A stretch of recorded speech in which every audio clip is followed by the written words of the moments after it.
যেটা বলতে চাই যে আপনারা দেখেছেন আমি প্রেস ক্লাবে প্রকাশ্যে বলেছিলাম যে কিভাবে হত্যা করা হয়েছে। আগস্ট বিপ্লবের নায়ক মেজর বজলুল হুদাকে জবাই করে হত্যা করেছে। কর্নেল ফারুককে, কর্নেল শাহরিয়ার রশিদ খানকে, কর্নেল এ কে কর্নেল মহিউদ্দিনকে নৃশংসভাবে হত্যা করা হয়েছে, যার খবর এখনো পর্যন্ত চার দেওয়ালের মধ্যে আছে, এখনো বের হয়নি। আমরা সরকারকে জানিয়েছি যে এটা তদন্তপূর্বক এর বিচার কার্য শুরু করা হোক। কিন্তু আপনারা জানেন খুনি শেখ হাসিনা পালিয়েছে, কিন্তু তার সিস্টেম এখনো রয়ে গেছে। এই সিস্টেমের কারণে আমরা এগুতে পারছি না। 1975 সালের 15 আগস্ট যে বিপ্লব হয়েছিল, সেই বিপ্লবের ধারাবাহিকতাই ছিল 24-এর 5ই আগস্টের বিপ্লব। কিন্তু 15 আগস্টের বিপ্লব যেভাবে হাতছাড়া হয়ে গিয়েছিল, 90-এর গণ অভ্যুত্থান যেভাবে হাতছাড়া হয়ে গেছিল, 24-এর 5ই আগস্টের বিপ্লবও একটি শ্রেণী কুক্ষিগত করে নিয়ে এই বিপ্লবকে ফুলুণ্ঠিত করতে যাচ্ছে। কিন্তু আমরা স্পষ্টভাবে বলে দিতে চাই, 75-এর হাতিয়ার গর্জে উঠবে বারবার, 75-এর হাতিয়ার গর্জে উঠবে আরেকবার।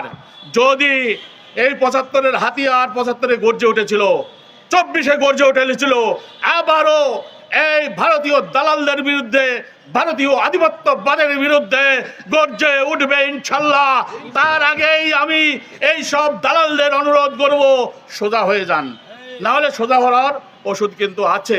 এখন আর মানুষ মাথা নত করবে না ভারতের কাছে, না আপনাদের কাছে, না।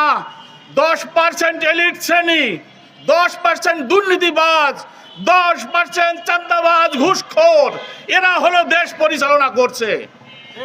আর আমরা 90% মানুষ নিষ্পেষিত, নির্যাতিত। এই 90% মানুষ এবার জেগে উঠবে এবং এই 10% এলিট শ্রেণীকে চিরতরে নির্মূল করে দিয়ে ইনশাল্লাহ স্বপ্নের কাঙ্ক্ষিত বাংলাদেশ গড়ে উঠবে ইনশাল্লাহ। আমি যে নৃশংস হত্যাকাণ্ড হয়েছে 75-15 আগস্টের উপরে দিয়ে, আমাদের উপরে যে জুলুম অত্যাচার হয়ে গেছে সব কিছু অজানা। আমাদের বাড়ি ঘর যারা ছিলাম ভেঙে চুরমার করে দেওয়া হয়েছে, আমার মাকে আশ্রয়হীন করে হত্যা করা হয়েছে, আমার বোনের মেয়েকে গাড়ি চাপা দিয়ে হত্যা করে হয়েছে, মেজর বজলুল হুদাকে জবাই করে, নিজ হাতে জবাই করে হত্যা করেছে খুনি শেখ হাসিনা তার সহচর সহ।